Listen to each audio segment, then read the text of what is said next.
Mabuhay Pilipinas at sa lahat ng ating mga masusugid na taga-subaybay mula Luzon, Visayas at Mindanao at syempre sa ating mga bagong bayani, ang ating mga OFW sa bawat sulok ng mundo. Welcome back sa hashtag Walk with Lan. Grabe ang balita natin ngayon. Mainit pa sa kape nyo sa umaga. Nakita nyo ba ang viral na clips? Si Atty. Torion, tila hindi mapigilang mapangiti o tawanan ang mga naging pahayag ni Sabalya. Bakit nga ba? Dahil ba sa lalim ng legal logic ni Atty. Torion o dahil sa tila babaw ng mga argumento sa kabilang mga panig? Hihimayin natin yan, At hindi lang yan, usap-pustahan ang pagbisita ni VP Sara sa Bohol. Bakit? Very good ang feedback. Habang sa kabilang banda, si PBBM tila nakakatanggap ng very bad na ratings mula sa ating mga kababayan doon. Intellectual nating tatalakayin ito, walang halong bola, puro facts lang. Let's talk about legal brilliance. Si Atty. Torion, kilala sa pagiging kalkulado, noong hinarap niya ang mga punto ni Sabalya, hindi lang ito usapin ng kung sino ang mas malakas sumigaw. It's all about substance. Sa mata ng mga kabataan ngayon, we value logic over noise. Nakita natin kung paano tinawanan ni Torion ang mga butas sa argumentong ipinupukol sa kanya. Parang sa pag-aaral lang yan, kapag handa ka at alam mo ang batas, hindi ka manginginig. Speaking of being prepared, mga kawok, kung gusto nyo ng malinaw na audio para sa inyong mga online classes of vlogging katulad nito, check nyo itong wireless lavalier mic sa Shopee link sa description at itatag din po natin yan. Sobrang linis ng sound. Parang si Atty. Torion lang magsalita, walang interference. Bakit nga ba mahal ng mga Buholano si VP Sara Duterte? Simple lang, presence and action. Sa gitna ng mga batiko sa Manila, sa baba, ramdam ang kanyang serbisyo. Ang very good na rating na ito ay hindi galing sa trolls. Galing ito sa mga totoong tao na nakikinabang sa mga programa ng Office of the Vice President. Samantala, bakit tila bumabaksak ang sentiment kay BBM, ang ating mga OFWs? Ramdam nyo ba ang pagbabago sa ekonomiya?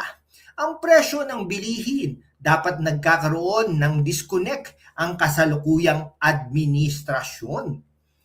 Kaya habang nanonood kayo ng mahabang live stream na ito, siguraduhin na hindi kayo mauubusan ng battery. Ang 20 mAh fast charging power bank na gamit ko, available sa Lazada link natin. Essential ito para sa mga laging on the go. Okay, let's be critical. Ang pagtawa ni Atty. Torion ay simbolo ng kumpiyansa.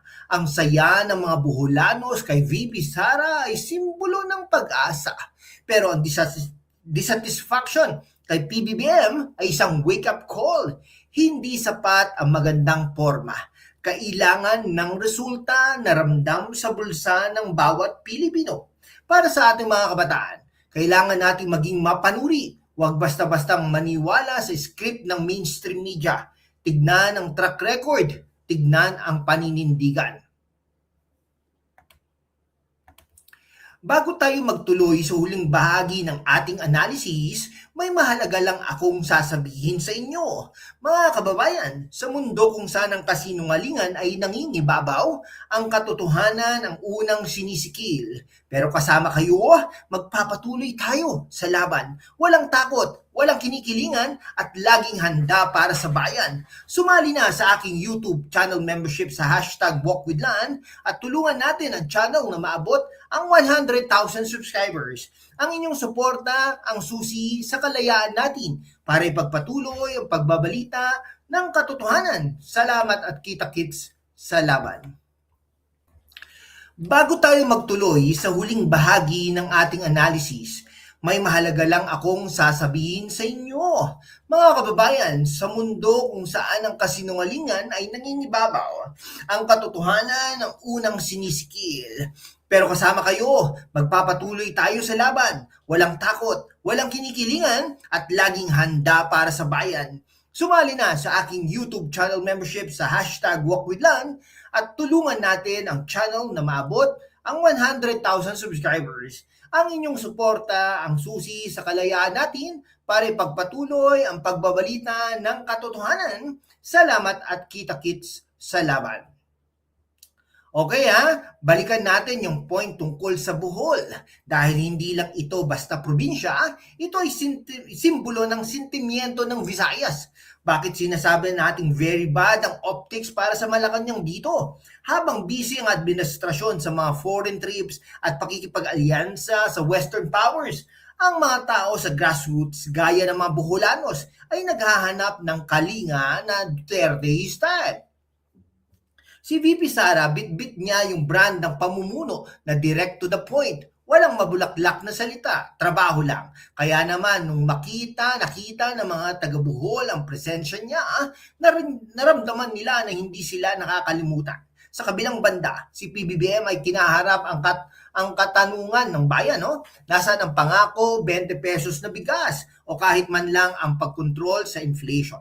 Dito natin makikita ang kontrast, Isang panig na puno ng legal technicalities na tinatawanan lang ni Atty. Torion dahil alam niyang flimsy o marupok ang basihan at isang panig ng ehekutibo na tila nawawala sa ugnayan ng masa.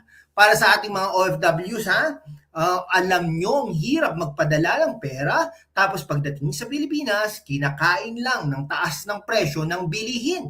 Iyan ang realidad na hindi kayang takpan ng anumang press release. Para sa ating mga kababayan natin lagi nakatutok sa balita gamit ang kanilang gadgets, check nyo itong adjustable laptop stand sa link baba.